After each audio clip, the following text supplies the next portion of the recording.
Good morning from London. Yes, I know it's not Monday, it's Thursday. It's not my usual day for streaming, but I thought I'd do an extra stream this week. As you can see behind me is the Royal Albert Hall, and this is where I'm starting from, and I intend to do a walk today, which might be about 2 hours long today. I'm going to take you back to Trafalgar Square where I shall finish, taking in some parks and buildings and that along the way. Good morning, Haley. Thank you for coming in and following me still. It's very kind of you. Right, no further ado, I suppose I better start this walk. Right, let's turn the camera around.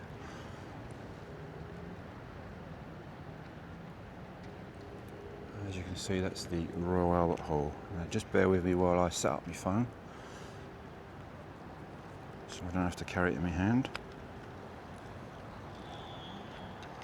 Whoops.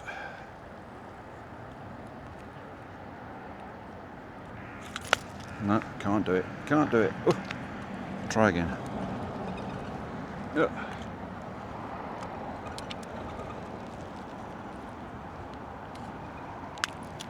This is so annoying. I'm going to have to find a better way of doing this. Let's try again. Try again. Apologies for the view. That's better. Got it at last. Right. Turn around the other way, and there's the there's the Albert Memorial. As you know, that was commissioned by Queen Victoria for her late husband, Prince Albert. I'm going to start my walk. I'm going to walk through Kensington Gardens.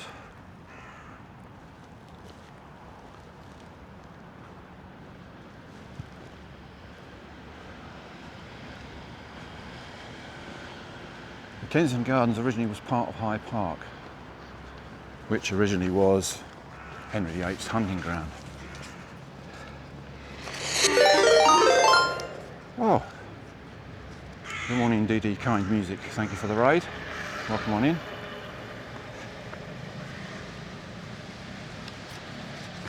I'm presently walking London. Ah, DD Kind Music. Thank you for following as well. He's very kind of you. I'm presently by the Albert Memorial, which was commissioned by Queen Victoria for her late husband. That was erected in 1872. Now I'm going to walk through Kensington Gardens, as it's called. Kensington Gardens, as I said, was part of Henry VIII's hunting grounds. But in 1728, it was taken over by Queen Anne, and she decided to landscape the gardens to what we have today. Now, I'll find out which way I'll go. So I'm going to take you up towards Kensington Palace and show you some nice buildings today. Some of the richer areas of London, Mayfair, that area. And I'll finally end up at the Trafalgar Square. I'm not feeling too good this morning. Morning, Sid. Welcome on in. How's life in Michigan? You still got all that horrible smoke from across the border? We suffered from some of that yesterday. Not to the extent you've had. All we had was hazy sunshine caused by it. Oh. I'm not feeling too well this morning. I didn't sleep too well last night. Half of the course, but here we go. Right, we'll start this walk.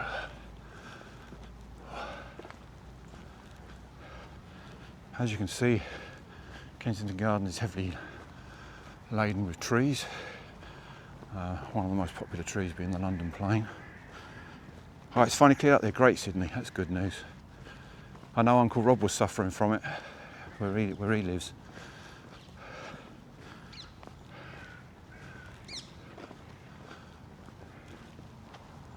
I hope I'm walking the right way. I think I am. Good morning, Rob. How are you? Nice you to pop in. Yeah, I know you're busy on our lovely friend's channel at the moment. I hope she's all right and celebrating her anniversary. I should be in there later on. This was just a last minute stream I decided to do. I'm just testing out why the figures are so high on a Monday and seeing if it's the same thing applies on a Thursday. And it's just a nice day. I thought I'd come out and have a walk.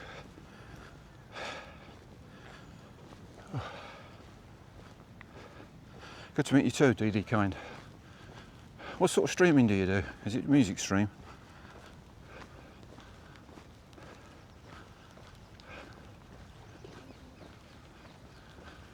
An early morning London is full of joggers, especially in the parks, because obviously they can get away from the traffic.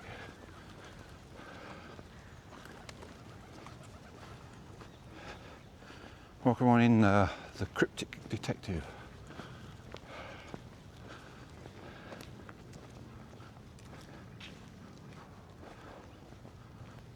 Yes, mostly music. I have to follow you. So I like listening to music. Is it your own music, or is it you DJ and that sort of thing?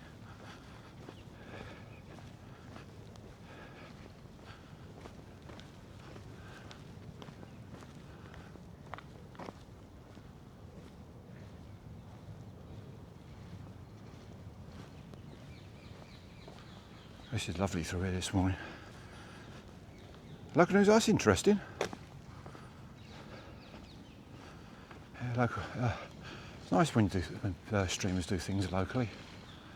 My first stream was done in my local area. I'm going to have to do another one there because it only got a few views, but then it would have done because it was my first stream. So I'll have to take everyone there again and see if it gets more views. But that's great. I'll have to pop in and doing DJ streams as well. I like some DJ streams. It's hard to believe that 2 years ago I didn't know what streaming was. Here I am now, I'm an actual streamer. It's amazing. Here's Trafalgar Square. Well, does Trafalgar Square sound like a place from Monopoly? It is. Well, yeah, it is. You're right. Several of the places I walk actually are on the Monopoly board. I'm not going to list them all because there's a lot of them, but I do point them out when I do walk through them. Morning pineapple plate. Yes, it is beautiful through here. You wouldn't believe this is in the centre of London. We're actually in Kensington Gardens, which was part of Hyde Park. It's a huge area. Not looking its best at the moment because of the heat wave we've been having. As you can see, it's quite parched, the grass. That does grow back once you get a rainfall. And they're predicting rain here the weekend, so it'll be welcomed. There's a lot of areas in the UK that are suffering hosepipe bans and are on the verge of what they call drought conditions. Reservoirs are drying up. How far do I normally walk? Oh, well, I take my time. I just come. It's all started because once I retired, I thought I've got to keep mobile, so I got up every morning. Still got up the same time I did when I used to work. So I was getting up at 4 in the morning, saying I just go out and walk. And every now and then I take a trip into London and do a walk in London. And the walks vary. I don't know the exact length of them, but they vary from anything from an hour to 2 hours, depending on which way I walk. This one this morning might be about 2 hours. It's quite a long walk, a lot of walking through the parks. Oh, I'm normally to get in the Twitch addiction. It is sort of an addiction, you're right. It's quite interesting. As I say, I never knew what streaming was. I never even heard of it until I just cottoned onto one of the people streaming. I'm going to cut across here because I like the view. I'm going to keep following the path. As he's taking us to the round pond. Ah, morning Daisy, welcome on in. Nice to see you again. Yeah, we'll see if the rain comes, you're right. I always predict things and don't always turn out the way it plans. Right. Kensington Gardens was a royal park, still is a royal park. And prior to Buckingham Palace being built, the royal residence was Kensington Palace, which is what you can see in the distance, the other side of what is called the round pond.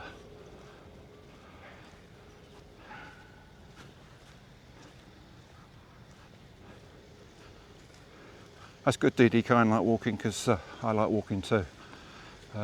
Walking's good for you, it keeps you mobile. It's one of the better exercises you can ever do for your body and your heart and everything.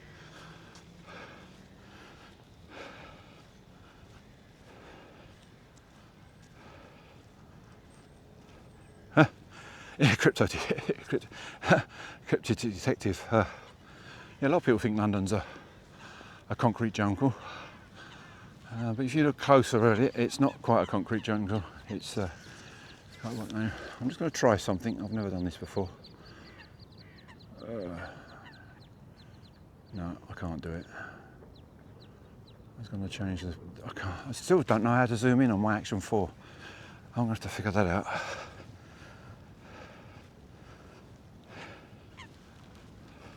London is stuffed with people. That's why I'm out here in the morning walking, because I don't like walking around with people everywhere. You'll see it as I get in towards the centre again. It gets very busy. This is the round pond, built at the request of Queen Caroline, who was the wife of King George II. Just part of the landscaping they did for their what was their royal gardens. At some point this was opened up to the public, so the public could use it. As I say, the Kensington Palace itself, which was originally a two-storey mansion house called Nottingham House, was bought by William III, and he turned it into a royal residence. And the name that keeps cropping up on my stream, Sir Christopher Wren, who designed St Paul's Cathedral and was involved in the reconstruction of Kensington Palace to what you see today.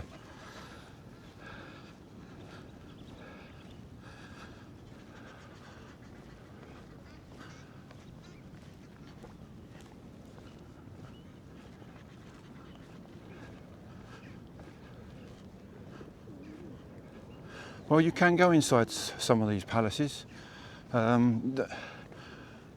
are like living museums inside, because the royalty keep all their old stuff. Of course, it doesn't get used like it's not used to the extent that we use our stuff, but it's all the rooms are kept lavishly decorated and everything. And they actually opened this place up, and you can go and visit some of the rooms of it. Same with Buckingham Palace.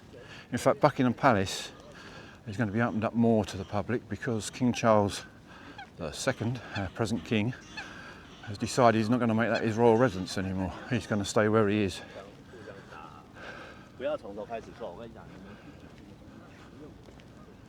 Because presently at the moment Buckingham Palace is being restored.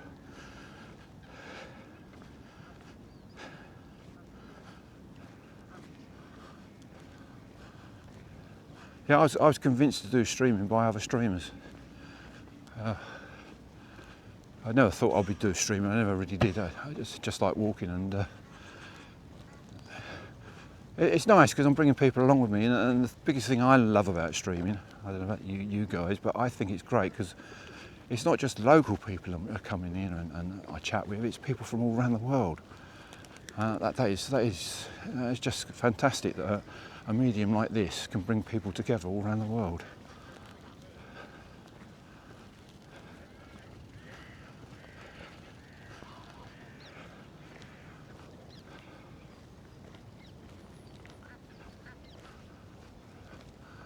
This is it's incredible.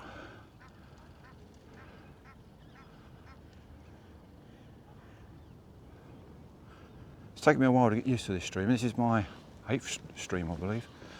It's taken me a while to get used to it because talking with you on chat, there's quite a delay in what you see and what I'm doing, so I have to figure that into me brain. So I have to hit for our route. I suppose that's the right way of saying it. Thank you for following, very kind of you. Let's turn my speaker down a little bit. It's a bit loud. Oh yeah, Flute, thank you for following as well, that's very kind of you. I'll walk over here and I'll get you a closer view of the palace. Oh, it's a beautiful morning out here. It's easily 18 degrees out here now. One of the warm ones. An apple plate. I'm from Australia, so this is very interesting to see. Yes, that is, again, that's another thing with streaming. It brings a community in from all around the world, but it also enables us to show you our places that you might never get the chance to see.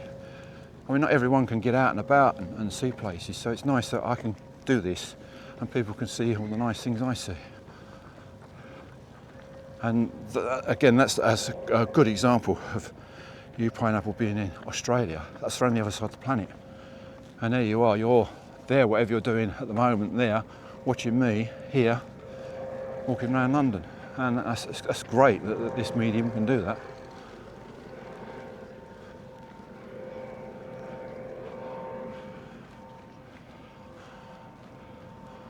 So that's Kensington Palace. They do open part of it up for tourists and that to go around and visit. No idea the cost.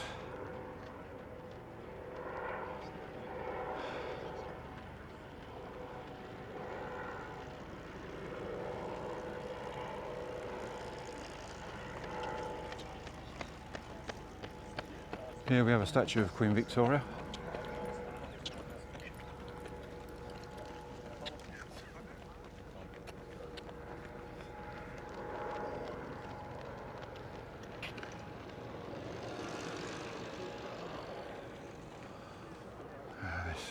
And that would be the view from the palace. Sun rising in the sky. Still a little bit hazy. Now over here on the left hand side is the sunken garden. Unfortunately I can't show you it because I can't gain access to it. It's only open from 10 o'clock today to get in there. But that's worth a visit if you're in the area. Yes, Daisy, I'm based in Hertford, anywhere near Hatfield. I'm right up in the north part of Hertfordshire. Up where it sort of stops being hilly and starts being flat because of the Fenlands. I'm up that part. You do a show at Hatfield Park every May, that's interesting. Oh, yeah. I know Hatfield Park.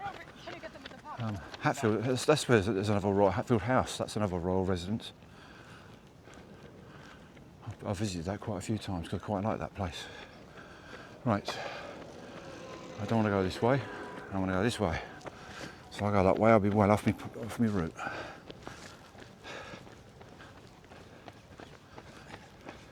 Yeah, I come through Hatfield this morning on the train to get to London. Hatfield's where there's a big university.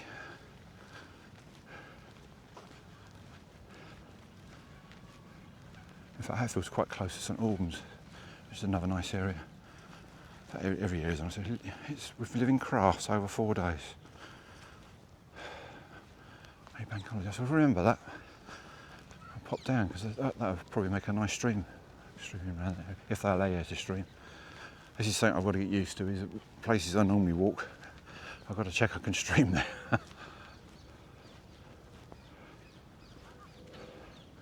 A lot of seagulls around today. Used to be a myth that if seagulls were inland, it was rough at sea. I don't think that's the case, I think they're just migrating birds.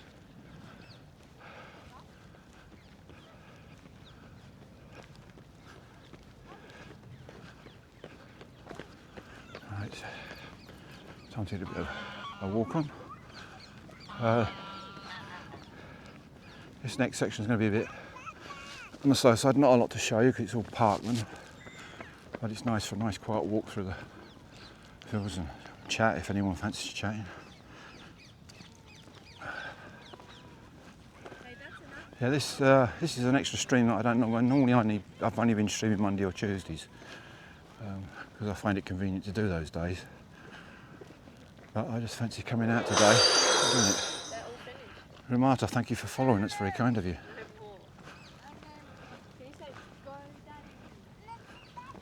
Oh, that sun's warm. What's going on in here that I can't?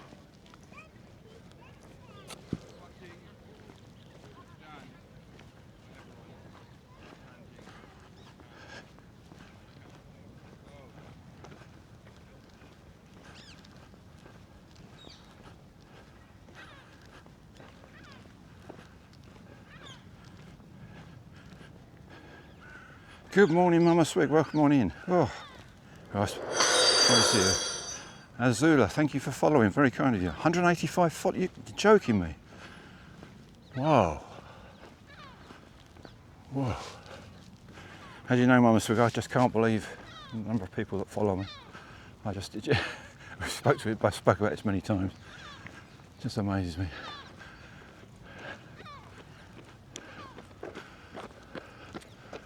A lot of Canadian geese in London at the moment.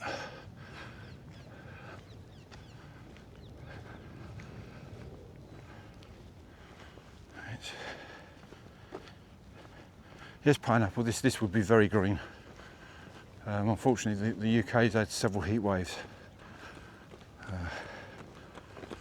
We've been in sort of a permanent heat wave for a while now. But the temperatures have been dropping, but the sun's still intense during the day. And of course, having no rain dries it out.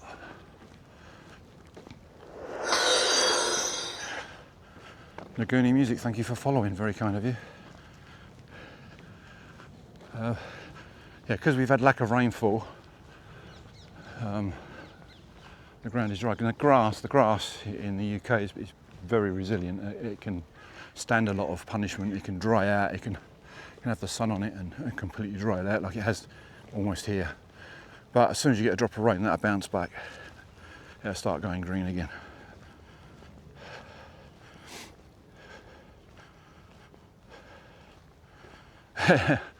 Yes, Mama Swig, the Canadian geese.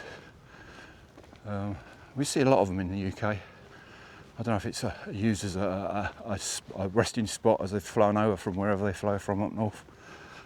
But we seem to be getting a lot more of them, and a lot more during the summer period and into the winter. At the winter time, we never used to see them. But, pleasure. Thank you for following. It's very pleasure to follow you. Great accent, great camera. Thank you. Very kind of you. Accent. Yeah. Captain Sam, welcome on in. I was just going to mention you actually, because it's Captain Sam that said I got an estuary English accent, and I'd never heard of it before. Never heard of it before. Never heard it addressed as that. Because where I'm from, you just either come from Kent or you come from London. But it turns out that my accent is a cross between Cockney of London and a southeast accent, and it's called the English estuary accent because it's predominantly around the Thames and Medway estuaries, which is on the east side of London, where that accent is prominent. Places like Essex and North Kent, and that's where I'm from, North Kent. I was born in North Kent. By birth, I'm a man of Kent.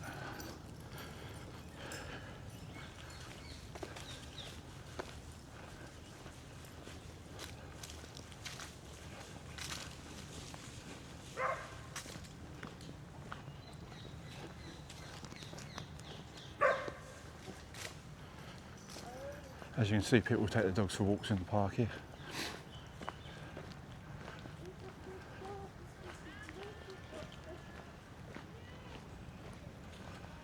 I'll take you across this way.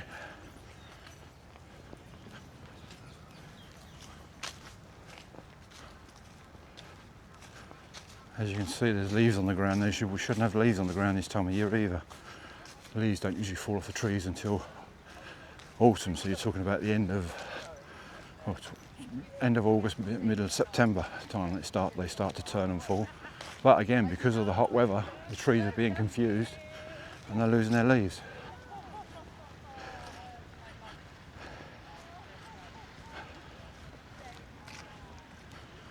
I hope my camera works all right, because I'm trying something out. I carry my camera on a selfie stick, and I normally have the phone with a chat on it.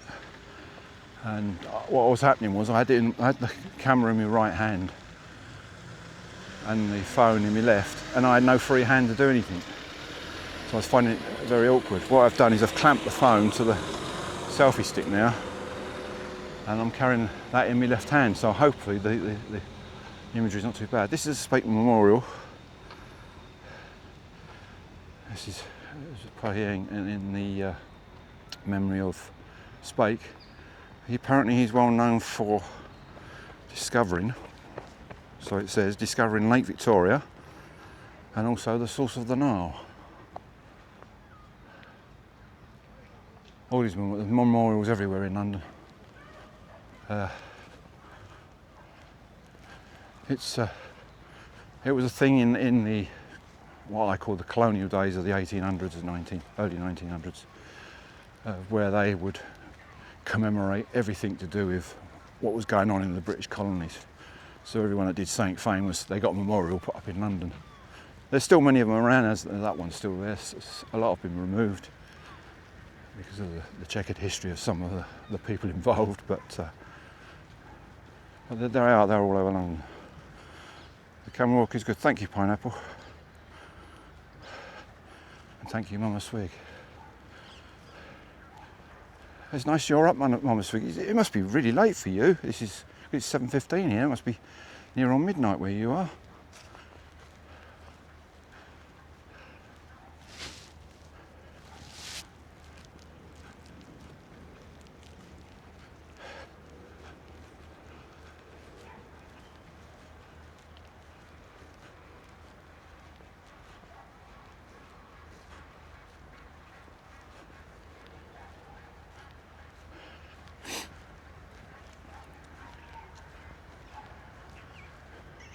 You'll see the stark difference when I come out of the park a little bit later on, the difference between the quietness of the park to the busyness of London. The particular place I'm coming out at is generally very busy for traffic. 11:15. Oh, it's late. I'm honoured that you come on here that so late. You rarely see me awake beyond 10 o'clock. In fact, lately I've been, because our friend Era has been streaming earlier in the evenings, I've not been watching Era, so I've been sitting in the chair just looking at my phone or reading a book or something, and I've been falling asleep by 8 o'clock. Lufiens, thank you for following, very kind of you. Yes, this is a quite peaceful park. So this is just one part of it, and you're only seeing a little bit of that I'm showing you. It's a huge park. It's Kensington Gardens. And just off over the other side, which is just down near the Serpentine, is Hyde Park, and that is bigger than this park. Not as many trees, not as landscape, because they use it more for venues. A lot of people, a lot of the famous singers and that go and they have concerts there. I think the Rolling Stones played in Hyde Park once. But they also, like the Winter Wonderland is set out there at Christmas, which is a huge Christmas market, over expensive. I'd go to Germany and see that.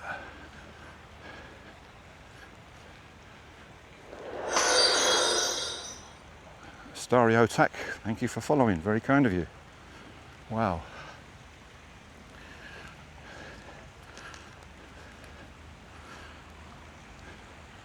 Now this here, which I'm bringing you to, and I will show you shortly, is what is called Italian Gardens. And it was a gift from Prince Albert, husband of Queen Victoria, gift to her.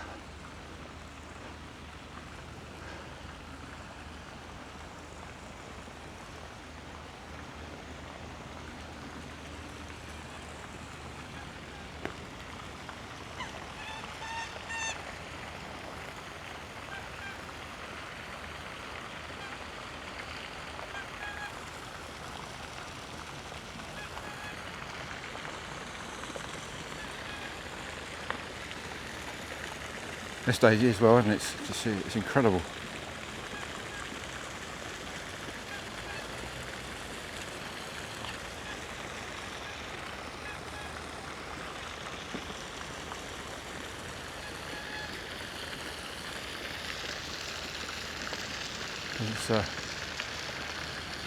So especially landscape for Queen Victoria. Don't forget, at the time this was all Royal Park, so this was all private. Of course, it's all been open to the public now. I have no idea who's responsible for keeping it. I don't know if the royal family are responsible for it or not. I don't know. They're called the Royal Park Gardens.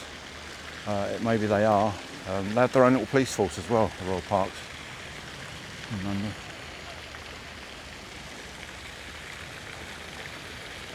Morning, Tank Girl. It's nice to see you here. You've been here before. Thank you.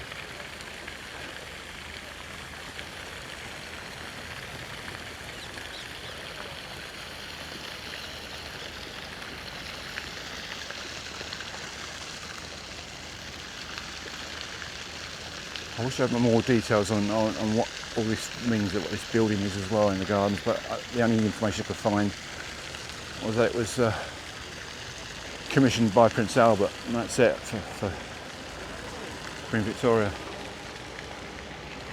I'll walk in here now. Good morning. This is lovely, isn't it? Nice tranquil part of London.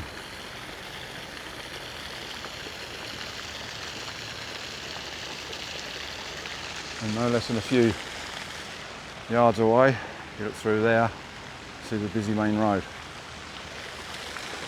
It's nice, it's beautiful.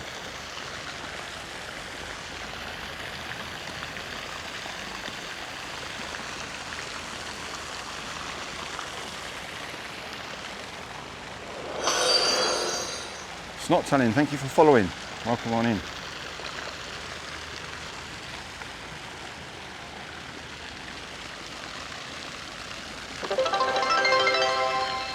Wow, thank you all of you, that's 190 followers. Wow. Cool. That's incredible.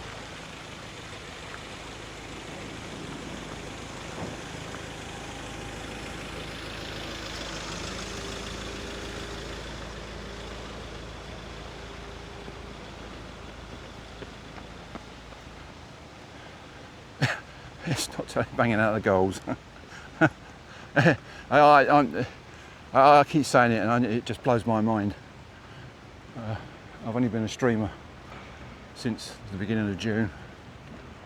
I went to TwitchCon, got the bug, got convinced by several other streamers. I follow streamers, excuse me, and I just started streaming. And I just can't believe how far I've come. It's just amazing.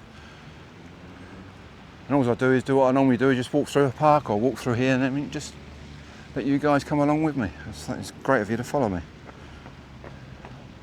It is amazing how these parks stay isolated from the traffic. I think it's a lot to do with the trees they put up. London, they have this famous tree called the London Plane, which apparently feeds on the pollution created by cars. I don't think originally it was tended that way, but apparently it does, and that's why they thrive so well in London. Brannigan 237, thank you for following.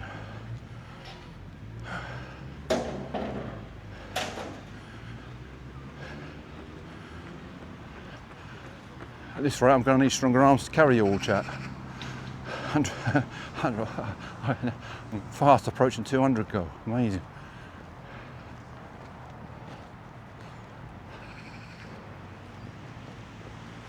As is common with a lot of parks, and you get these little lodges, which is normally where the gardeners would have lived and would have looked after the gardens, or the park keeper.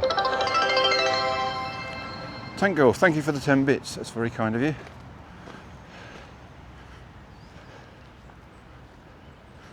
Yeah, the plane trees are a beautiful tree, you're right, Pineapple. And I say they particularly thrive well in London. They say they found out that the pollution coming from vehicles seems to feed them. And you'll find many other streets in London are lined with these plane trees.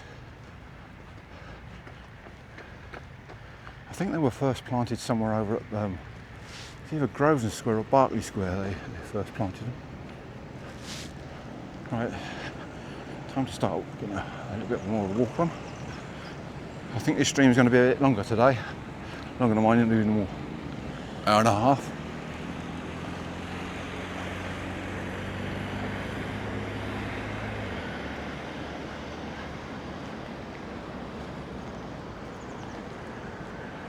I compare Kensington Gardens and Hyde Park to Central Park Gardens in New York, because you get these road thoroughfares that go through them. That's what you've got here, a road thoroughfare going through between the two parks. Normally it's shut off during the night, but it's opened up during the day.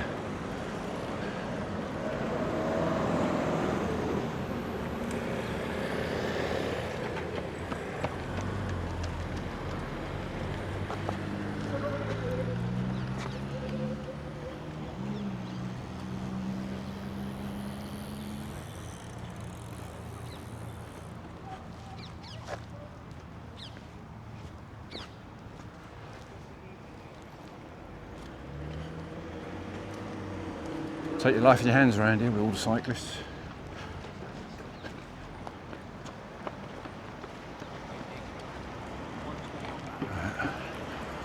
I'll take you down this bottom pathway.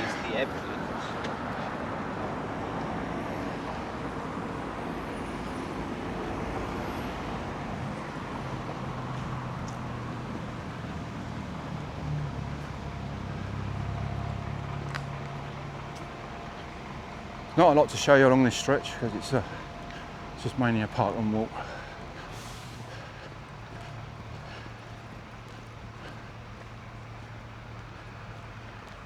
I think it's going to be a very warm day today. It's, the temperature's rising and I'm sweltering. Mind you, I'm tired. I didn't get a very good night's sleep last night.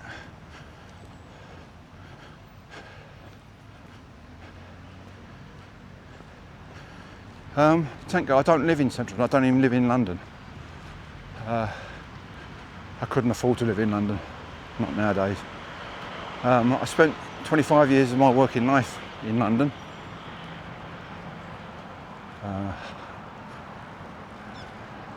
Out of the 42 years I worked for, I'm from Kent. I come from Kent originally. I come from where the Royal Dockyard was in Chatham in Kent. I was there. But I moved from there. I just can't remember how old I was when I moved from there. I moved from there because I got fed up with the area. It was getting hemmed in. It just felt like there was nowhere to go. So I decided to uproot and I moved with the family and everything. We moved into North Hertfordshire. And that's where I am based now. So and it's only 30 minutes into London by train. So coming to London's nothing for me.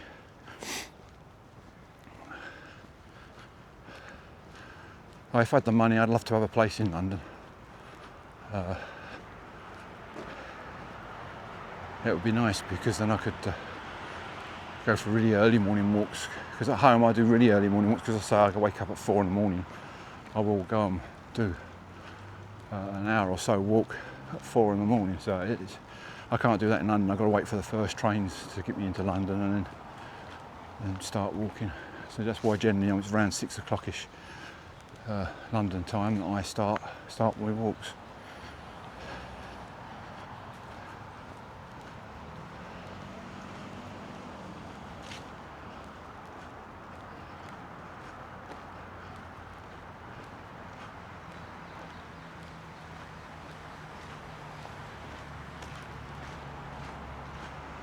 Whew. Warm day today. You've been to Hitchin a few times. That's interesting. Are you a local guy then, or girl, or whatever? Are you from a local area?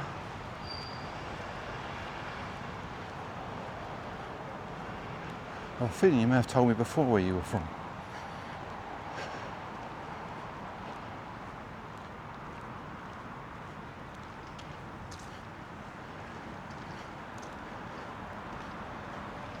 Hitchin's a lovely town.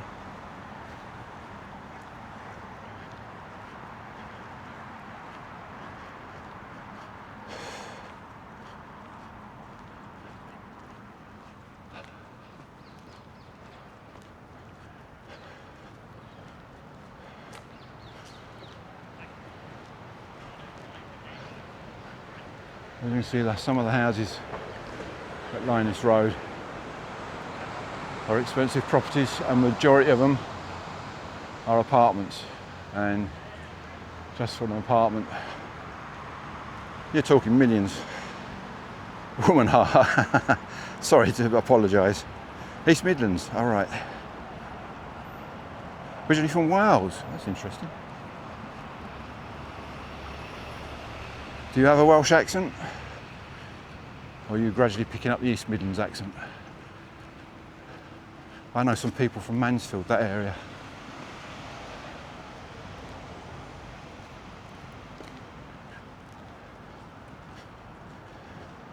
Good morning, Laura, welcome on in. Nice of you to show your presence and join us. I'm presently walking through Hyde Park, making my way towards a triumphal arch, which is there. You'll see that soon. I started my walk from the Royal Albert Hall, and I'm going back to Trafalgar Square. I think Trafalgar Square is becoming a central point for me from walking out from. I like that. It's a nice place to start and end. There's so many different ways you can go and get to that place.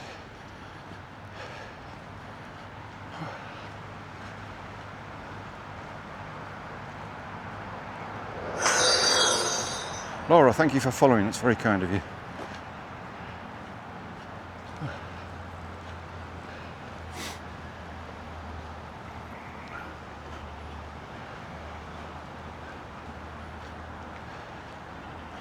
You're only 35 minutes from Mansfield, that's good. Mount Mowbray. Is that where the Mowbray pies come from?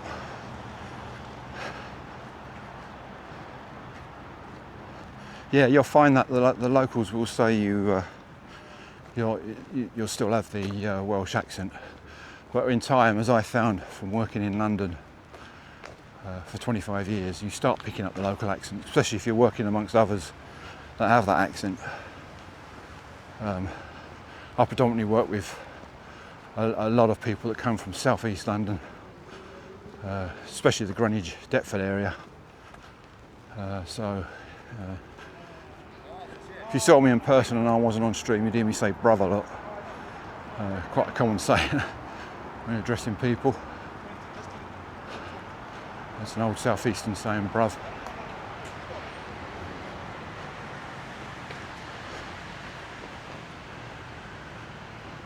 Oh, you're Dutch, you're from the Netherlands. Now, I love the Netherlands. Now, if I had the money, that's where I'd go. I love cycling. And the UK is horrendous for cycling. And the Netherlands is so geared up for it. I'd love to be there. I spent a couple of weeks there before cycling around the Netherlands. I cheat though, I don't camp. I cycle from hotel to hotel. I do it the easy way. But I don't mind camping. I've done camping before in the past. Right. I'll cut across here. It is a good country. I was there the end of May. I spent three days in Rotterdam. The TwitchCon convention was there. And every day I used to walk from where the hotel was, which was up by the central station in Rotterdam. I used to walk all the way down to the Rotterdam High. I didn't stream at the time. If I'd streamed at the time, I would have streamed every walk. It was such a lovely walk, lots to see.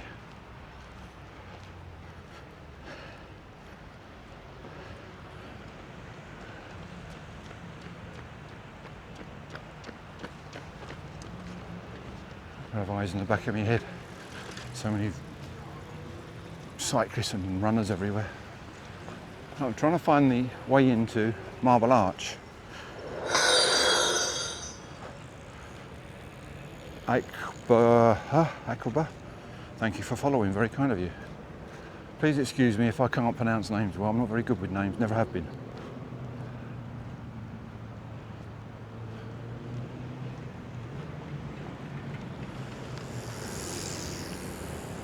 In Breda, more south of the country, yeah. It's funny because when I was a kid, we never used to call it the Netherlands, we always called it Holland. And it wasn't until we got older that we was told that Holland was just one small part of the Netherlands, and the Netherlands was a much bigger country. But I love the Netherlands, it's just so geared up for people.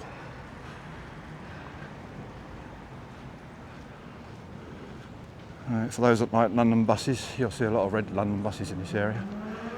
This is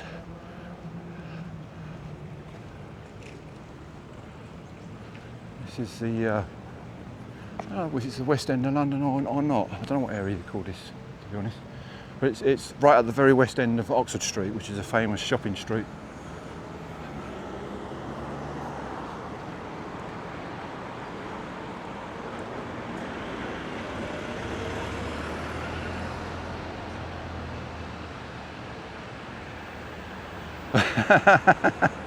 Yes, Mama Sweet. Duly noted. I really don't know the secret behind this. I just don't. I find it strange because I've watched lots of streamers. I watch a lot of streamers that just start out and they struggle to get viewer figures in, and I just don't understand it. And I've just come along, done this. Mind you, I've had a lot of background. I've followed a lot of good streamers, and I sort of draw on them, especially Ira, who's a great IRL streamer. So yeah, I do draw a lot of the way they work.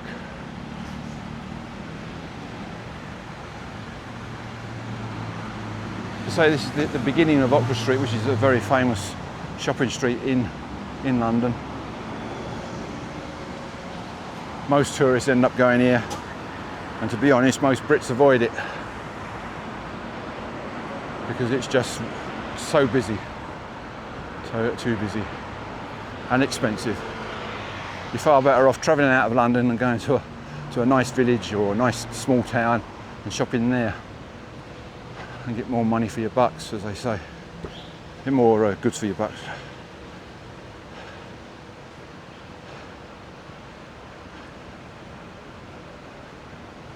How long are you going to walk?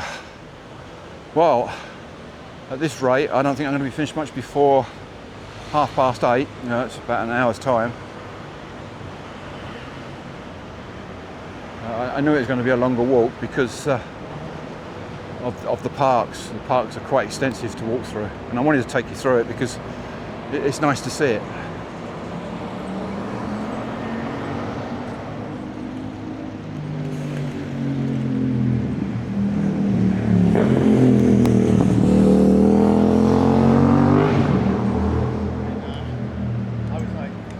Timed that well.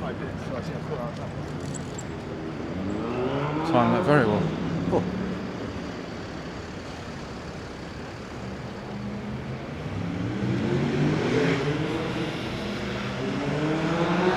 Right, so in front of me, this is the Marble Arch. And the Marble Arch was made of bricks and faciaed with white marble. This wasn't the original location for it. Originally, this stood at the front of Buckingham Palace, more or less where the present gates are now today. But when Queen Victoria decided she wanted to expand Buckingham Palace or renovate it, make it better, and have a more wider forecourt, she didn't want this arch anymore, so they moved it to here. It was made in 1833. Based on the Arc de Triomphe in Paris. Has moved here in 1851. Quite a nice building. And as you can see by the traffic behind it, as I said, it was one of the busiest parts of London. You can't believe that just a couple of seconds ago we were in nice and quiet. Now somehow I've got to get over to that other side of the road. I'm going to walk down what is Park Lane. Now, someone earlier on was asking me about Monopoly Board. Park Lane is on the Monopoly Board. It's one of the expensive lanes, a lot of expensive properties on the Monopoly Board. And for good reason, because it is one of the most expensive places in London.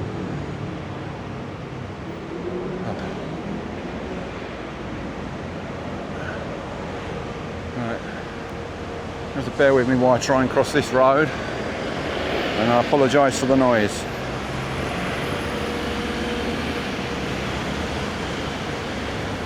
Yeah, yes, thank God. You're right, it does look strange where it's put now, but it was either that or it would be demolished. And because it was such architectural value, they didn't want to demolish it, so they moved it here. Don't ask me how they moved it here, because it was done in the 1850s, so. Probably completely deconstructed and reconstructed.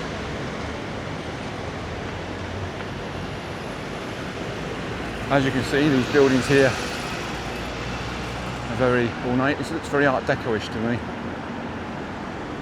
A lot of them are just apartments now. As you can see further down, more Art Deco in the Marble Arch Hotel, that one there. And that's the beginning of Oxford Street down there. I'm not going to take you down Oxford Street because I don't like shopping. I don't think you'll want to see a lot of shops anyway.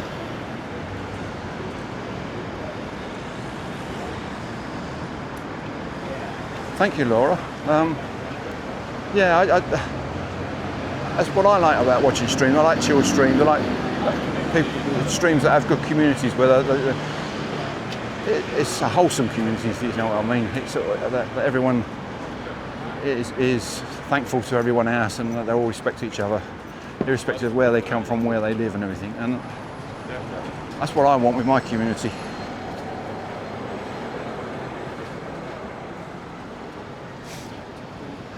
This Daisy, I like adding a bit of history to it, because yeah, it does add to it. Instead of just seeing a building, you know what the building's from, or where it's from, or what it was designed for.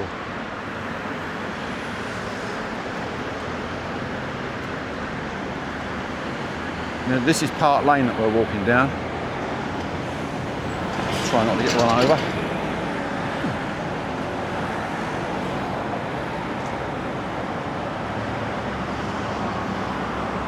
Park Lane is a very expensive road, with very expensive apartments that cost in the millions, and a lot of famous people have had apartments down here. I couldn't even begin to name the ones that have. I think Noel Carrad had one down here. I'm talking about all the old people, people you probably don't know. Famous comedian, film star, Peter Sellers, he had an apartment down here. And when you talk about apartment, it's not just a bedroom and a suite, a sitting area. It's like a full-blown house, like almost like a half a floor of a building or something. They're huge.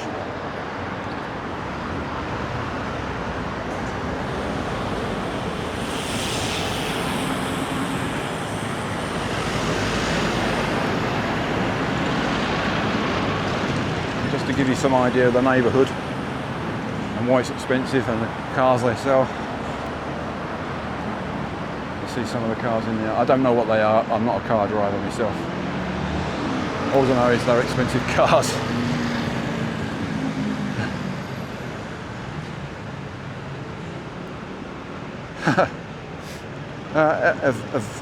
Vadis.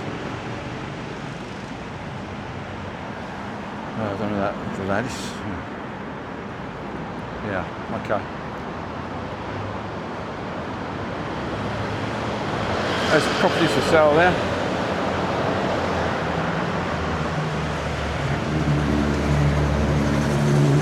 These are properties outside of London.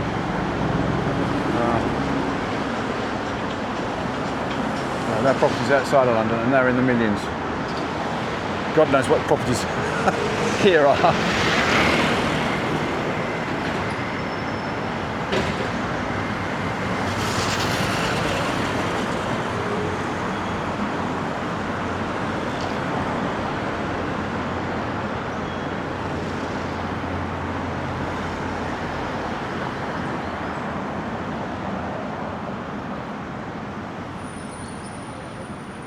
Walking past the Aston Martin showrooms, but they're empty.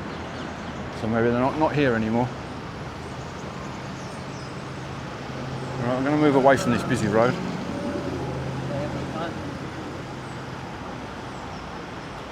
I don't think the Discord command works, Laura. I'm not sure. But if you're looking on my channel page, there is a link there to my Discord. Not a lot going on there at the moment because not many people have joined into it. This is Brook Street, and this was the home of many a gentry in its time. These are typical townhouses. Majority of them now, they're either apartments or they've been taken over by businesses and are used as offices.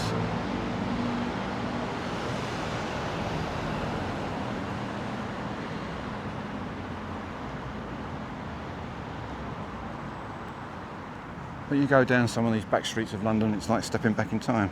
Oh, good night, Mama Swig. Take care. Thank you for popping in.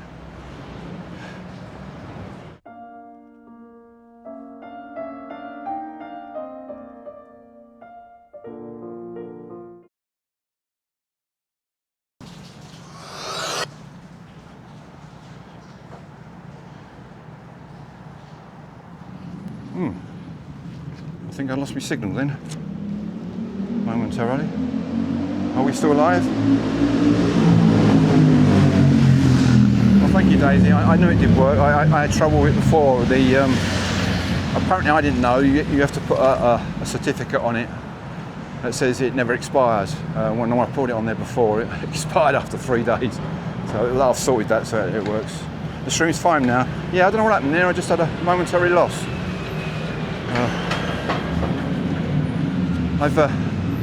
Sorry for me handing the front screen then. What I've done is I've changed the setup slightly. I used to have the battery in the camera with the lead coming out of it because I couldn't get it to boot up when I started up my streaming box.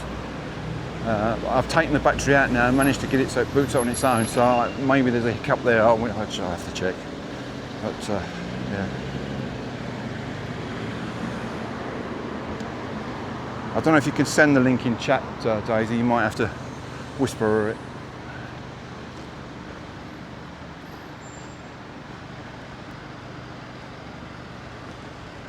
Right, for the Americans amongst you, I'm coming to a famous square. You've probably all no doubt heard of Grovesnor Square. It's developed by Richard Grovesnor in the 1730s, I believe. And at the time, some of the richest people of London lived here.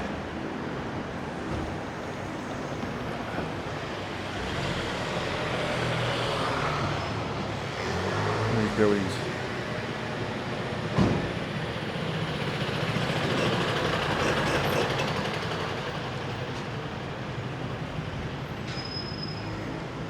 Yeah, some of the richest people in London lived here, and it became a haunt of Americans.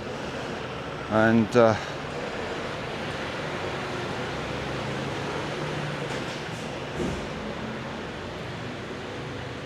eventually they had an embassy here.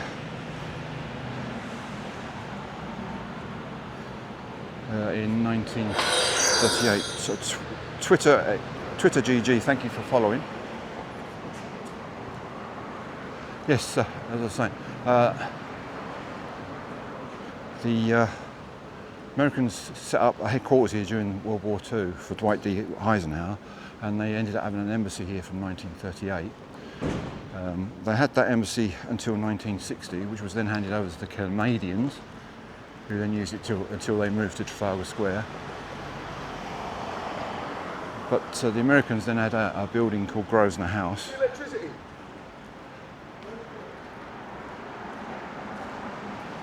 But this area was so expensive, it was meant for gentry. I mean, just look at the buildings. Look at the buildings. So ornate. Another Chuckwick, thank you for Chowick, thank you for following. I've lost my thread now. What was I saying? Yes. Daisy, that's very kind of you, gifting a tier 1 sub to Laura. Thank you very much. Oh wow. Yeah, as I was saying, the Americans had a headquarters here during the war and the embassy. And that was the embassy down the side here, this building. Yeah, which is 20 Grosvenor. Just about see it in the trees. That was the original American embassy. I say they moved out of there in 1960, and they had one especially built here, 24 Grosvenor, and the American Eagle is still above the building at the top there. But the Americans are no longer here. They moved out of here in 2017, and now based near the New Covent Garden Market on the South Bank near Waterloo Station. If you look at Google Maps and go back on some of the street views, you'll see this building with all the fencing around it when it was the American Embassy. But now it's been converted, it's now a hotel. The Rosewood Hotel Group own it. Right now, what was commonplace with a lot of these gentrified areas, they were built around a square, and in the centre of the square, which I think I've explained before in some of my streams, is they'd have gardens for the residents to go and sit in and live. And A lot of the gardens are private in London, but some of them, like this one, are open to the public. And I shall take a walk through here with you. They're little oases. They're nice little areas where you can come and sit, relax, have something to eat. And again, this is something you can do when you're in London. If you're walking around London, don't go and sit in a restaurant or sit out outside a cafe. Get a takeaway, get some food together and come and sit in one of these parks. It's far better, far more relaxing. So this is Grosvenor Square. As you can see, it's been renovated a bit. That's what it was.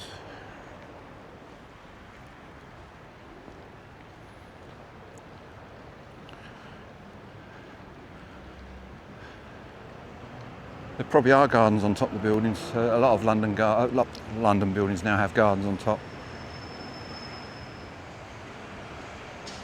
There is one above Cannon Street railway station, which was the biggest rooftop garden in London. It's still open, you can still go up there, and people have venues and that up there, weddings, etc.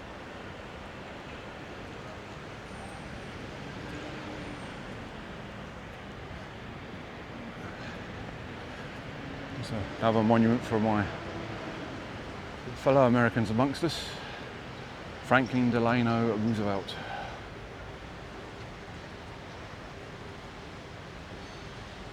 Now, I don't know much about American history, but I think he was the one, yeah, judging by the dates, 1882 to 1941. I think was he the president during the World War?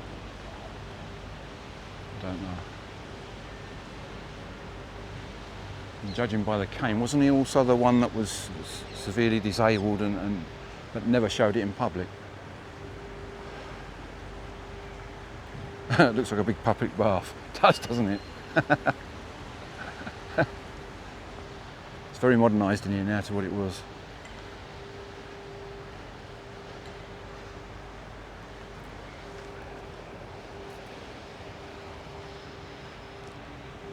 Unfortunately, it's not as quiet as some of these places can be. Again, London plane trees.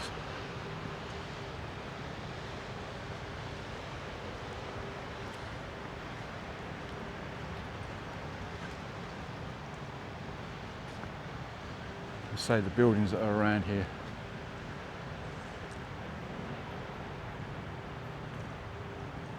Are very expensive buildings. So the predominant building was what was the American Embassy, which is now the Rosewood Hotel, which sits at one end of the park, to the West End. It's through there. What looks behind there is being the Italian Embassy. If I'm not mistaken, that's the Italian flag.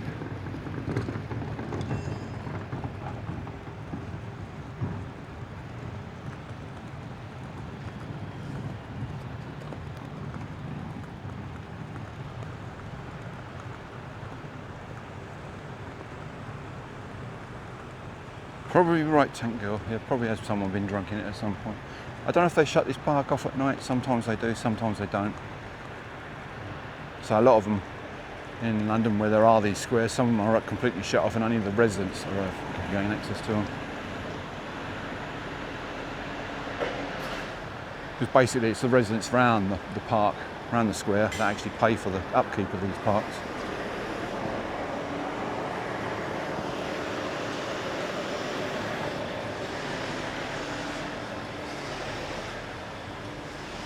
Don't often get that, a nice posh car letting me across the road. Oh. Right, we'll go this way.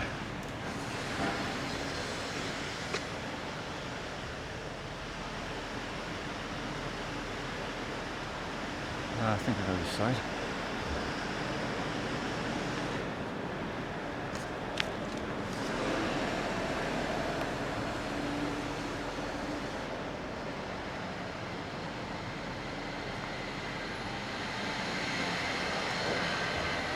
As you can see, these buildings are huge.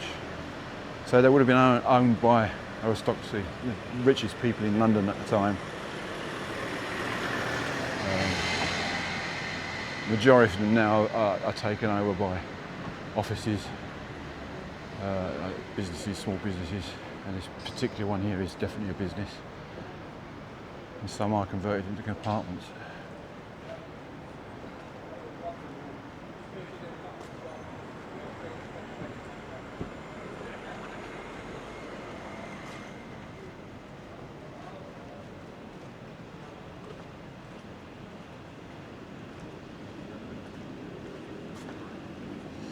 And my knowledge of this area is very slim, unfortunately. I keep meaning to look it up, but no, I don't. Quite a posh hotel on the right hand side here. It's the Connaught. Posh car there. The Connaught Hotel. You can see you got a doorman on it, so it must be posh. But look at these buildings that surround it. Unbelievable.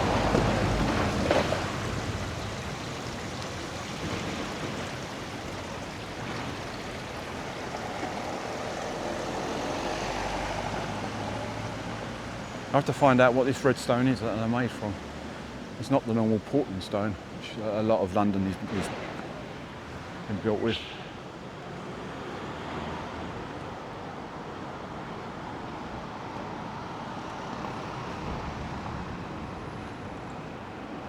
So this is the richer part of London, Mayfair area.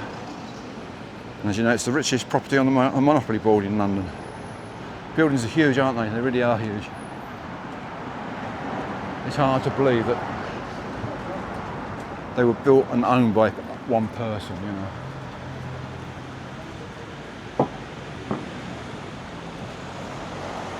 So some of the richest people in London had it, were living in them at the time.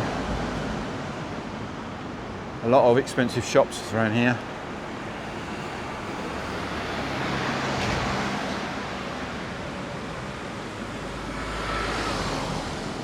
Quite like the red brick of that building, that's nice. Very nice. That's something a lot of people don't do in London, is look up. I once heard someone say that in New York you can tell a tourist because they're looking up at buildings. Well, I don't think that's true, because I know a lot of tourists don't even look up at buildings, they're looking more at the shops down below. And to my mind, they're missing out. So much beauty above the shops. Right, come to another famous square of London. Rent on these buildings. I don't know, there's a Rolls Royce going by there, so that gives you some idea of the clientele in the area. Thank you, Zero Norm, for following, very kind of you.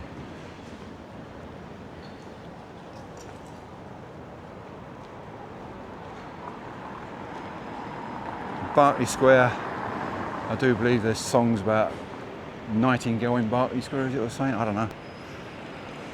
But it's another one of these squares where you've got wealthy homes all around. Unfortunately, the wealthy homes around here, a lot of them were pulled down because they were in such a terrible state. So a lot more modern buildings were built, some in the style of the old buildings. But again, another one of the setups.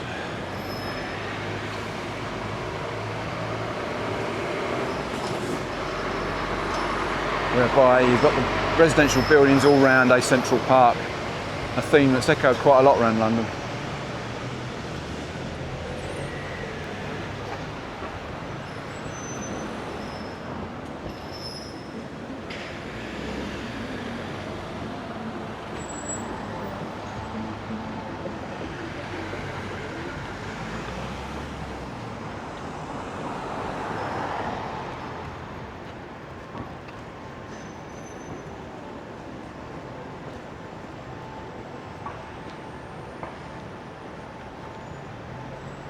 Now here in Berkeley Square you'll find some of the oldest London plane trees, as you can tell by the trunks of these trees. This is where they originally started planting London plane. It's one of the older gardens as well of London. This was developed in 1789, if I remember right.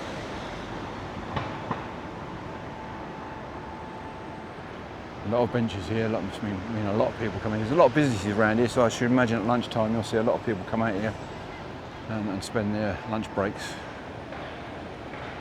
in the park watching the birds amongst the trees.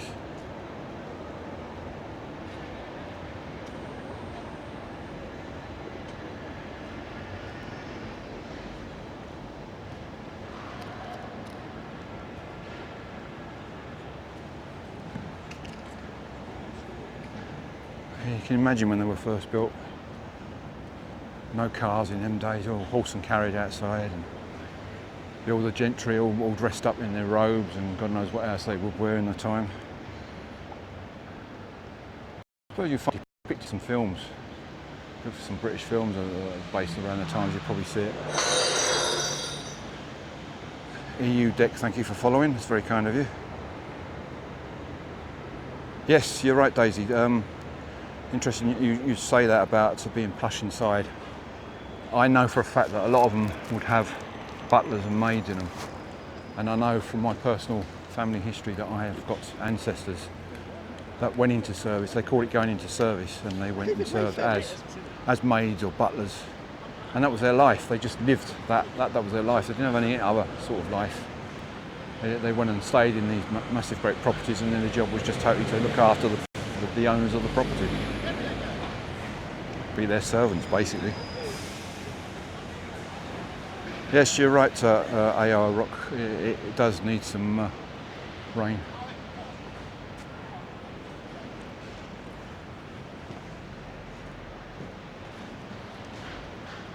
I'm not sure I'm going the right way here.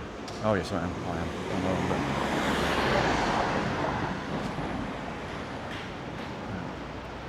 Jaywalking. Now we're getting nearer to what is Bond Street and New Bond Street of London, where there are very expensive shops.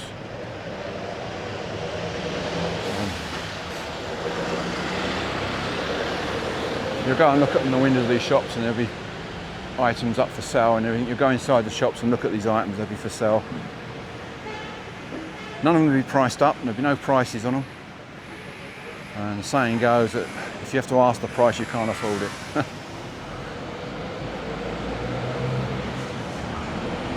But they're very expensive shops. Some are owned by designers who sell their own designer wear and that there. It's an incredible place.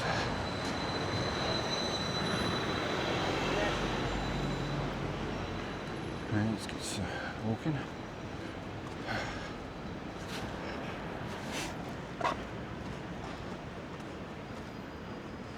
As you can see, a lot of old mixed in with new, which is what you expect from a city, always evolving, always knocking down buildings, building new buildings up in place. Some buildings get listed, some are what I call grade 2 listed, whereby only the fascias are listed, so they can knock the building behind down and reconstruct the building behind, but the fascia will stay the same. Or you get what is grade 1 listed, where you're not allowed to change anything of the building and have to get special permission to change the inside.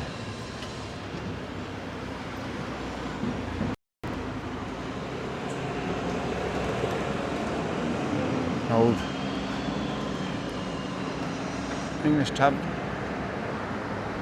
Coach and Horses.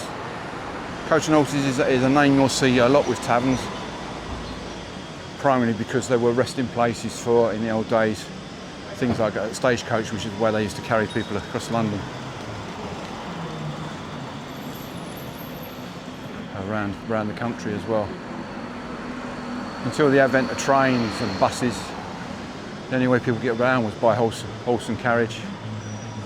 And to go from one city to another, it wouldn't be just a case of a few minutes. In some cases, it could be several days. So they'd have these sort of coach and horses. These inns were dotted around in the countryside and in the towns and that for resting places. Right, this is New Bond Street. As you can see by the flags and the names on the flags, I haven't a clue what half the names are, but it's a very expensive area. There's a shop across there is Burberry's, which a lot of you probably know about.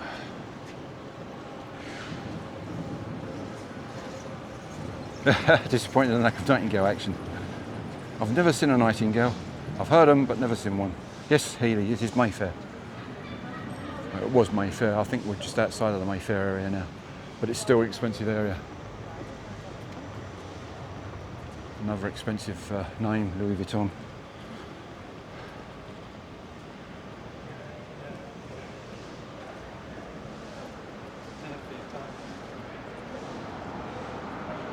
I don't know where the Nightingales of Berkeley Square came about from. I think wasn't it a musical? Was it a musical? Rings a bell somewhere. Anyone who likes expensive watches, Petite Philippe, Swiss watches. Yeah, which is kind of crazy because, you know. Lovely watches. I like the way they're presented, but I'd never buy one. Not for that money. That's ridiculous. But then I suppose if you've got money, it doesn't really mean anything to you.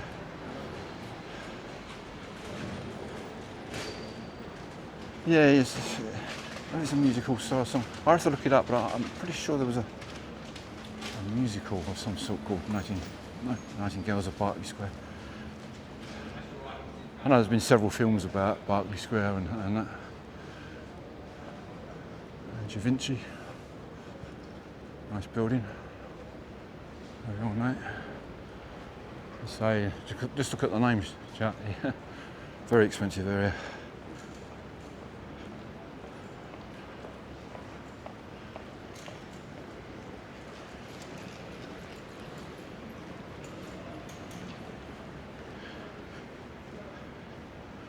You deserve a coffee after all this walking. If I used to have a coffee, I'd start buzzing. I did have a coffee actually before I came out, more or less to wake me up, so I didn't fall asleep on the train coming into London.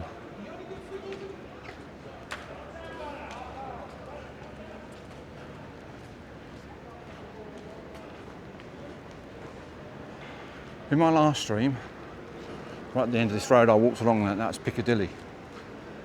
And I walked past Burlington Arcade and Burlington House. I'm just going to take you down a road which goes the back of that, the rear end of it. Another expensive store, Ralph Lauren. A jeweller's, Cartier.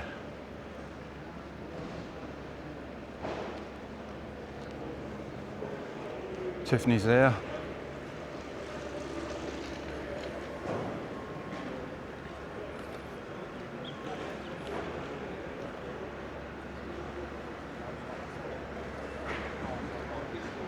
Quite a nice building. Again, that's Portland stone on the fascia of it. I don't know what the building is though. It says Atkinson's on it. 1926. Interesting.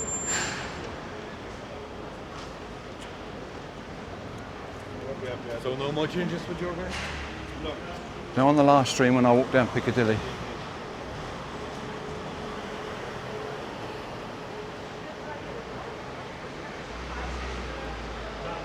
I showed you Burlington Arcade from the other side, but it wasn't very close.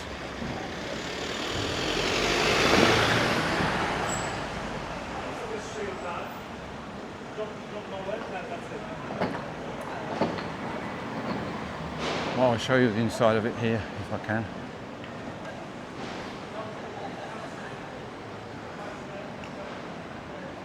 If you look there, that's the Burlington Arcade.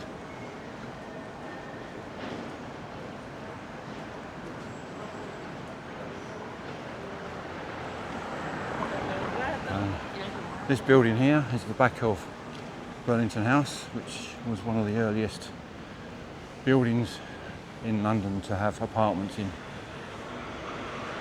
albeit for rich people.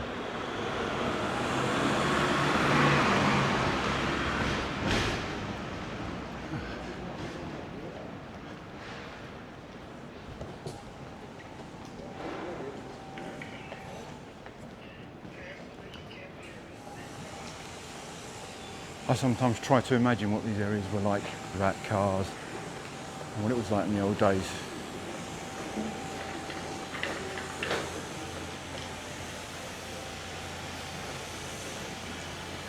And there's streets of fantastic buildings. Now Savile Row, I don't know if any of you were Savile Row before, but Savile Row is well known for tailors. Where you get bespoke suits made.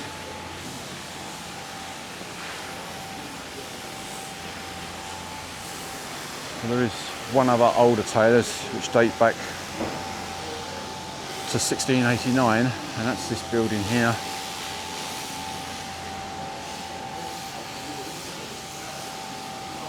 Which is Eden Ravenscroft. And they have a royal appointment by the Queen, was by the Queen, but now the King. That's where they obviously go and get their suits and that made from. That's Savile Row. Expensive tailors. Right, where are we coming out at? This is Virgo Street. Ah, we're coming out to another popular shopping street in London. That arcade does look fancy, doesn't it? It's apparently it's restored very similar to the original, what it was like originally.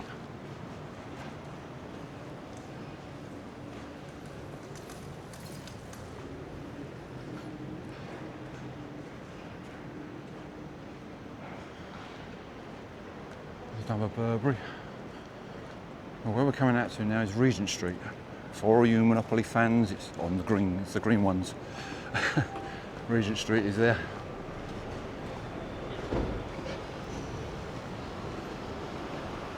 Now, Regent Street is named after King George IV, who was Prince Regent of England, hence the name Regent Street. And it was always built as an area for shops.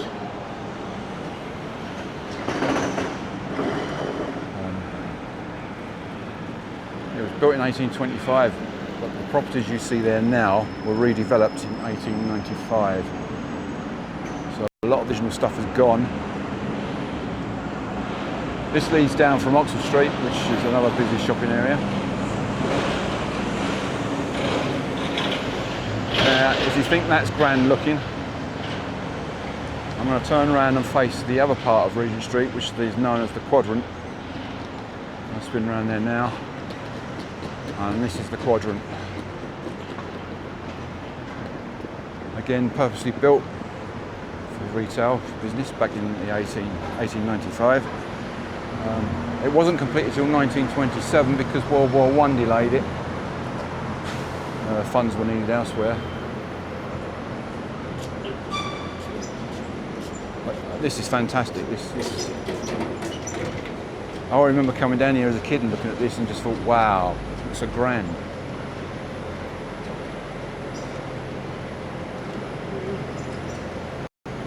But you'll find all your shops down here, shops that majority of people can afford to buy stuff in, unlike what we saw back in Bond Street.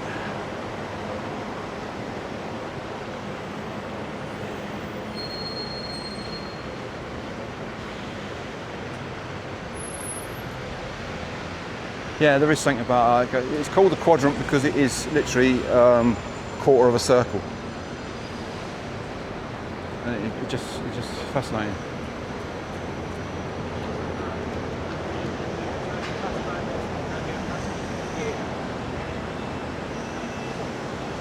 Very busy route for London buses. It all comes up from Piccadilly Circus, which we're going to walk through. I know I've walked through there before, but I'm going to cut through there to go a slightly different route back to Trafalgar Square. But this is just amazing.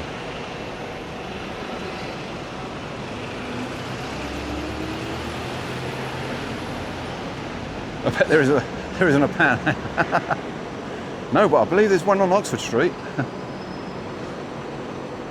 I do believe there's one there on Oxford Street.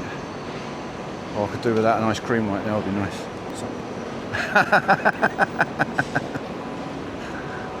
Yeah, I like it.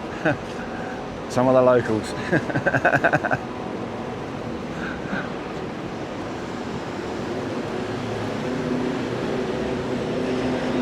Amaretto, you lived in London, you never know what it's in for.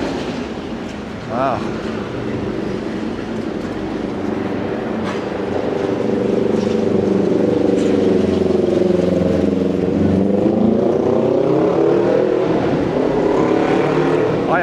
because I take an interest in where I go and what I see. Because I've walked this before many a time. Hey Hype 78, thank you for following, very kind of you.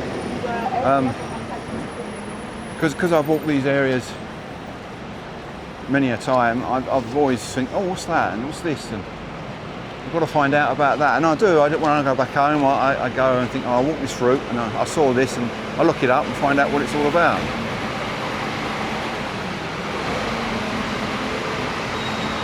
Now, as you can tell by the billboards ahead of us, this is Piccadilly Circus. There's usually more billboards than that, but for some reason a lot of it's under redecoration at the moment.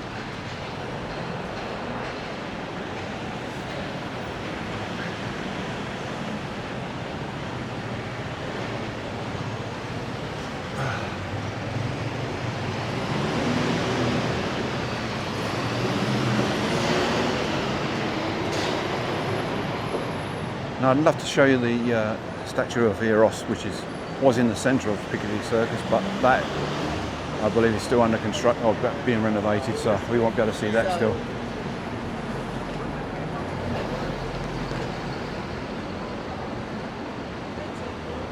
And this is, oh, we can see the statue. There's something. It's not all completely covered. There we go, to the centre of the road.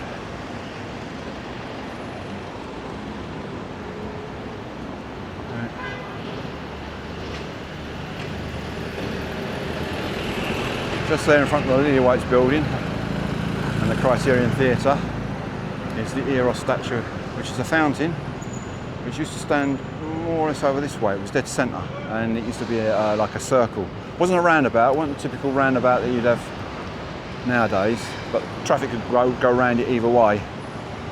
And eventually, I think it was in the 1980, I think it was, they moved it to where it is now to put in this traffic light system to free up the traffic. But that's under renovation at the moment, so it's scaffold. Some of the scaffold's been removed now, so you can actually see the statue. That's cool. It's brilliant.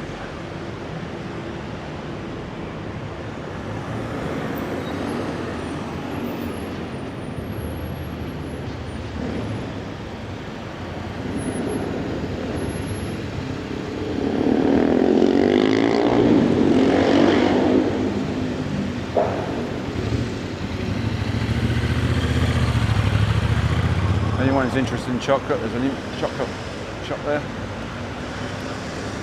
Love chocolate. The stronger the better.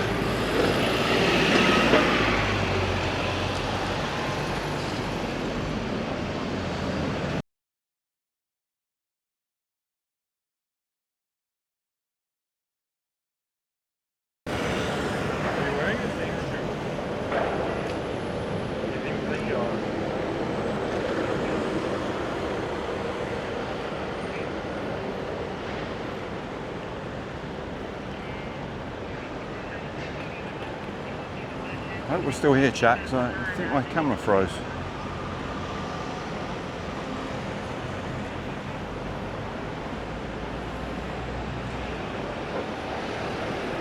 It's okay, Laura. I'm just pleased you're here, being in my channel. It's nice of you to come. Nice of you to pop along. Right. This road I'm going to walk down now is called Coventry Street, and for you Monopoly fans, yes, it's on the it's on the Monopoly board, as long as Piccadilly Circus is, I think, as well. Or Piccadilly is.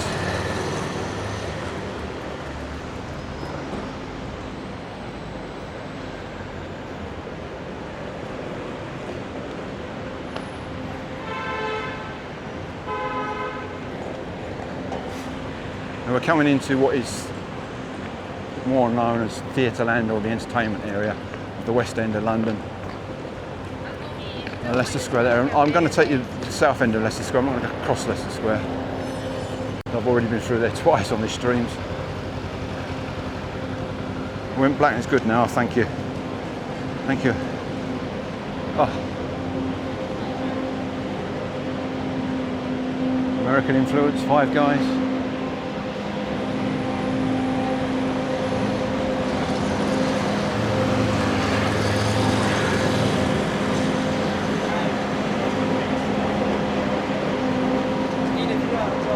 cafe. Being as it is the entertainment area of London, there's a lot of food outlets.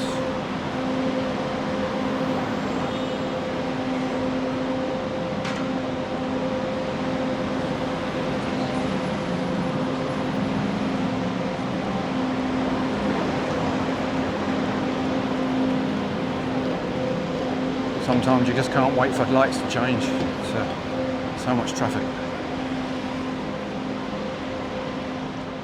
London Trocadero was a famous playhouse. I don't know if it still is. Looks like it's all shut up.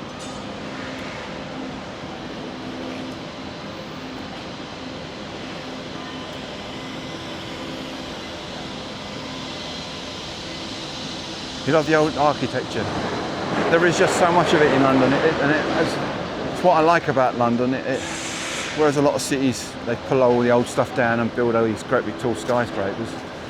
London is slightly different to that, and all the massive great tall skyscrapers are taken out to the Dockland area of London, and the internal area of London itself, all this history has been retained.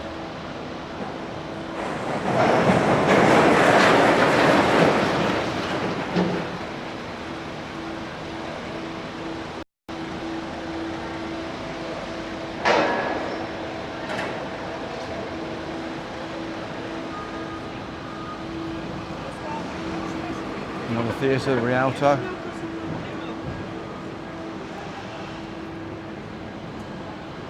Well, I think a lot of these theatres suffered during the COVID pandemic.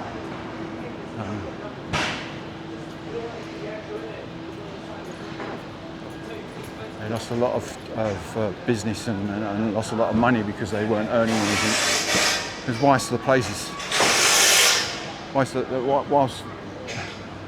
everything was shut down, they weren't bringing the money in, but still got to pay for the places. Sorry. Up there's Chinatown, which I took you through the other week. The other week I took you through that. I'm going to go down Wickham.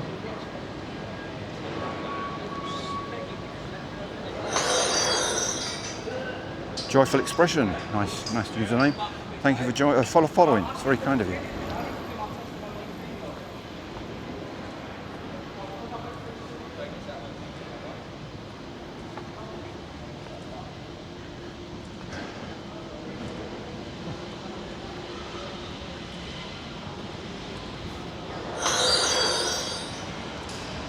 Cut, snip, cut. Thank you for following, very kind of you.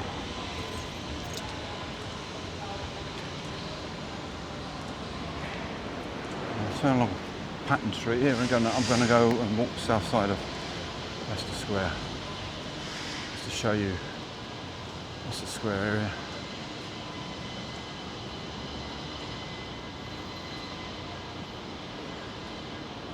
A lot of premieres are held here. They used to be held here for movies. I don't know if they are still nowadays, because a lot of movies don't get the premieres like they used to. They're all released on stream.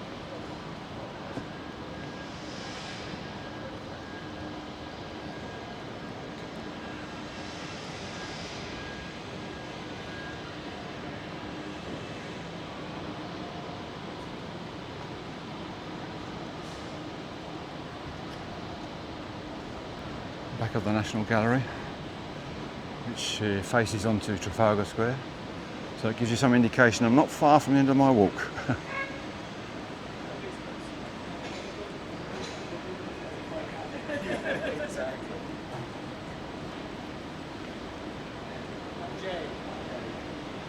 I'll take you here and I'm going to take you down to Charing Cross Road.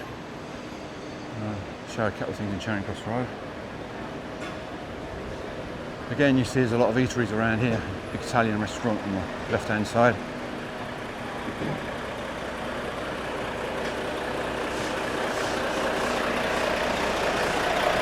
It's quite a typical thing for people to come and have a meal before they go to see a play or some show in London.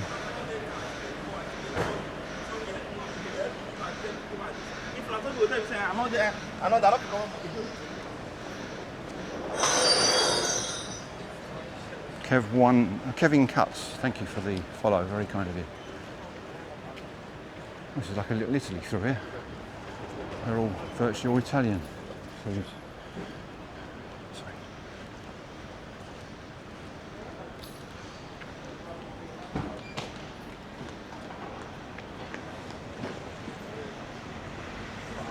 We're coming out to Charing Cross Road. On just through the trees there is the Garrick Theatre.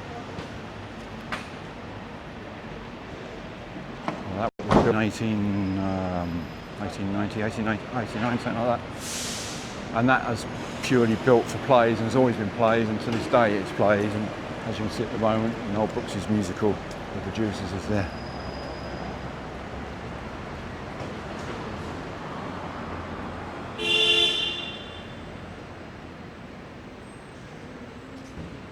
The Charing Cross Road leads down also from Oxford Street. There's also filled with a lot of shops.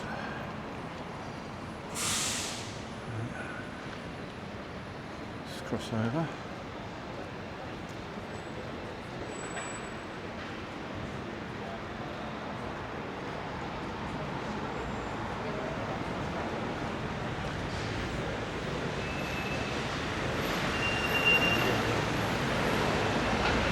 Yes, I was working during COVID. A lot of people lost their businesses. I had to work. I was in what was called a safety critical job, and I had to go to work. I travelled. I wasn't locked down. I had to travel every day. Occasionally, I'd have a whole train to myself going to work, which was really strange, considering it usually was always packed with people. This is another side of the National Portrait Gallery, which I say fronts onto Trafalgar Square.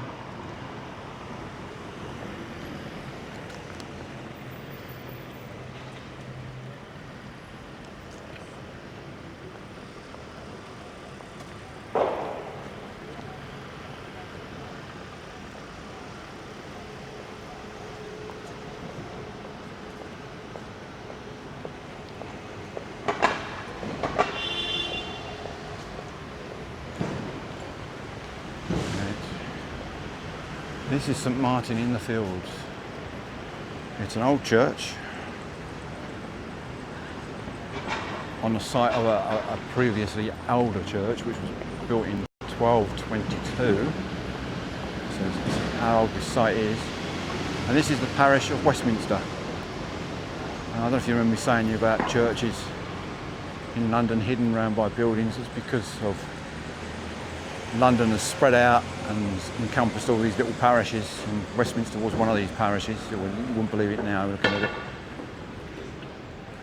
This was rebuilt in 1542 and then completely rebuilt in the 18th century to what we've got today.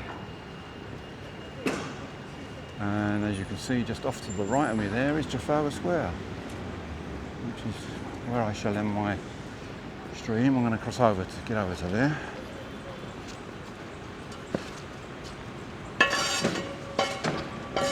He was a nurse. Oh, wow.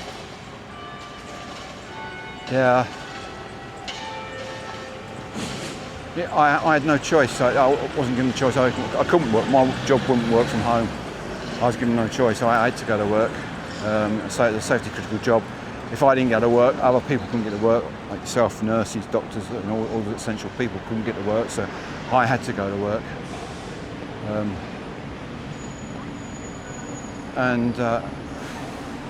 I say I was fortunate. I had COVID twice.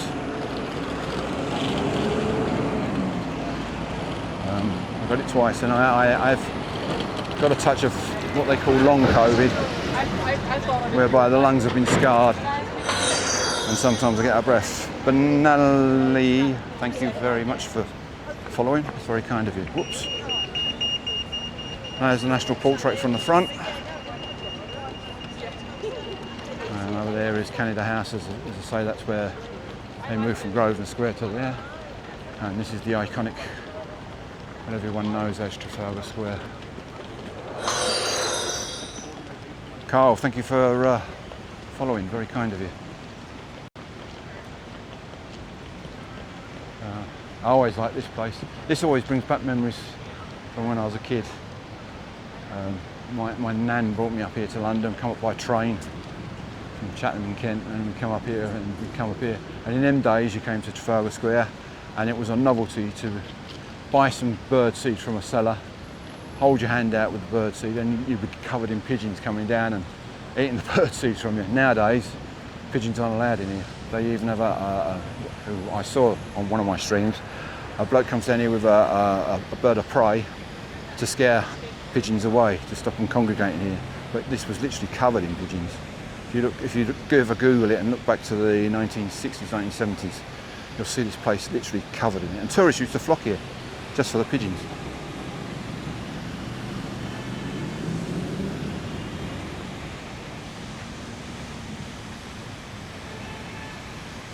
Right.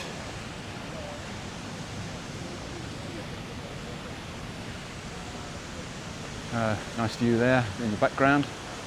Elizabeth Tower, which has got houses Big Ben and the Bell, and Houses of Parliament.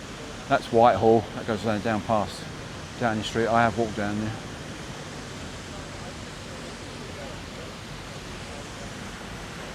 The fountains are actually working today. That's nice.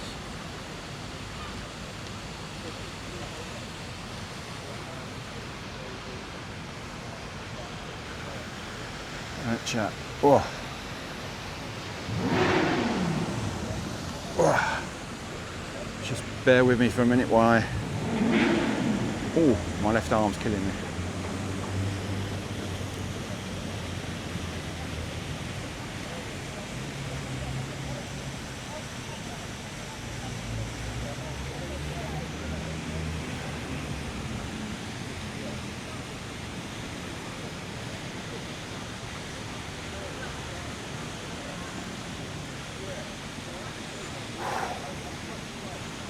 Can't get my phone out.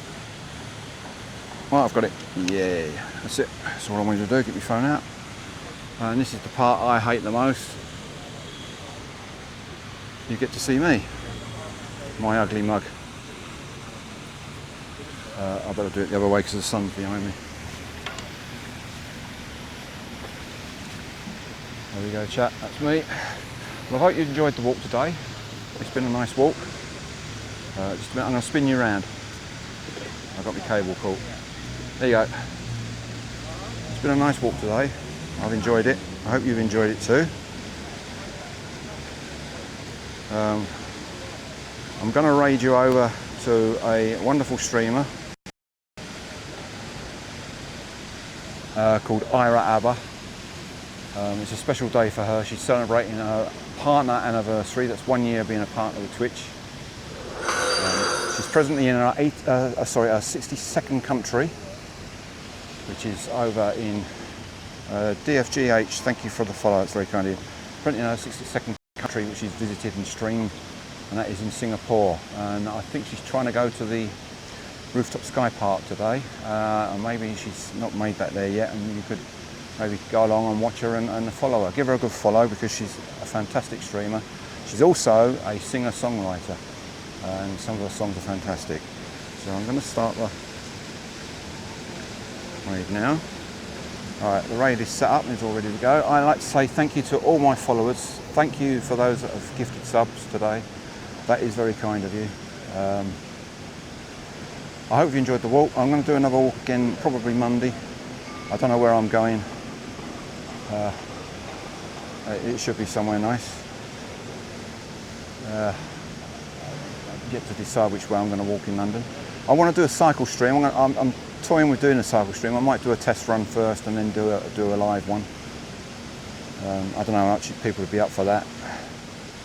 But I'm just testing ideas at the moment. It seems that these walks around London are very popular, so it might be a common thing for me to do at least one walk a week in London.